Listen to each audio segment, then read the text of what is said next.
တန်လေးဆက်ရှိနေရှိပြီဖြစ်တဲ့အိမ်ဟောင်းတစ်ခုကအဲကွန်မလို့ပဲနဲ့တနေ့ကုန်အေးမြနေစေမှာကိုတင်ယုံကြည်ပါသလားကျွန်တော်နာမည်အောင်ချမ်းမြေပါကျွန်တော်ဒီနေ့မလေးရှားအာခီတက် Fabian Dan ပြန်လည်ပြုလုပ်ထားတဲ့ renovation house တစ်ခုကိုကျွန်တော် architecture designer တယောက်အနေနဲ့ကျွန်တော် reaction ပြုလုပ်ပေးတော့မှာဖြစ်ပါတယ်ဒီဗီဒီယိုကနေရန်ကုန်မြို့မှာအိမ်ဆောက်မဲ့အင်ရှင်တွေအတွက်နေရာကောင်းတွေရရှိမှာမလို့ဗီဒီယိုအဆုံးထိကြည့်ပေးကြဖို့ဖိတ်ခေါ်အပ်ပါတယ်စလိုက်ကြ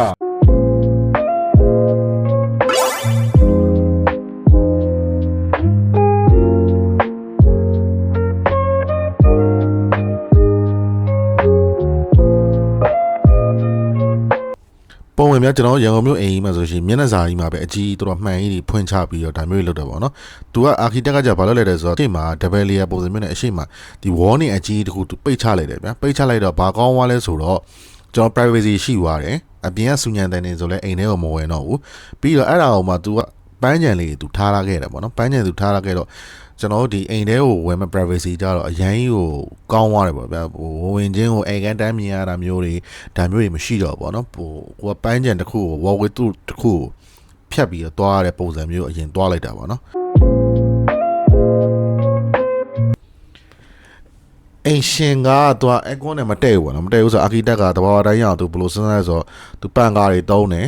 ပြီးတော့ကျွန်တော်တို့ဒီပရင်းပေါက်တွေမှာသူ air gap လေးသူထားပေးတာပေါ့နော် air gap လေးသူထားပေးတော့ဘာဖြစ်လဲဆိုတော့သူအိမ်ရှိကနေပြီးအိမ်နောက်ဖေးတီကိုသွားမှဆိုလို့ရှိရင်ဒီ cross ventilation သွားတဲ့ပုံစံမျိုးသူဖြစ်သွားတယ်ပေါ့နော်အဲ့တော့ပြီးလို့ရှိရင်အပေါ်မှာလည်းသူ skyline တစ်ခုသူကဖောက်ထားပေးသေးတယ် skyline ဖောက်ထားပေးတော့ဘယ်လိုဖြစ်လဲဆိုတော့တဘာဝပတ်ဝန်းကျင်နဲ့အဆက်ပြီးတော့အပြင်လေထုလည်းသူရတယ်ဟိုတဘာဝအလင်းအောင်လည်းရပြီးတော့ဒီအိမ်ကလုံးဝဟို ventilation ကောင်းတဲ့အိမ် system တစ်လုံးဖြစ်နေတာပေါ့နော်Okay ဒီဘက်မှာကျတော့အိမ်ရဲ့ privacy ရှိမှုပြချင်တာပေါ့နော်သူကအိမ်ရဲ့ဘေးပတ်လည်မှာမှန်လုံးဝ brain မောင်လုံးဝမရှိဘူးเนาะအဲမရှိတော့သူကသူ့ရဲ့ internet space ကိုသူဘာလုပ်တယ်ဆိုတော့အလဲမှာသူကော့ရည်လေးထားပြီးပန်းညံပုံစံမျိုးနဲ့သူ့ရဲ့ပတ်ဝန်းကျင်ကိုသူအလဲမှာတီးတန့်ဖန်တီးထားတယ်ပေါ့နော်ဥပမာဒီမှာကြည့်မယ်ဆိုလို့ရှိတယ်ဒီအိမ်နာပေါ့နော်သူတို့ဒီ WC ဆိုလို့ရှိတယ်ဟိုအပေါ်မှာ skyline ရှိတယ်ပြီးတော့အပေါ်ထက်အောက်ထပ်ကိုလည်းသူကဖောက်ထားတယ်ပေါ့နော်အပင်လေးနဲ့ပေါ့နော် ventilation လည်းရတယ်လေလည်းရတယ်အလင်းလည်းရတယ်ဆိုတဲ့သဘောပေါ့လေ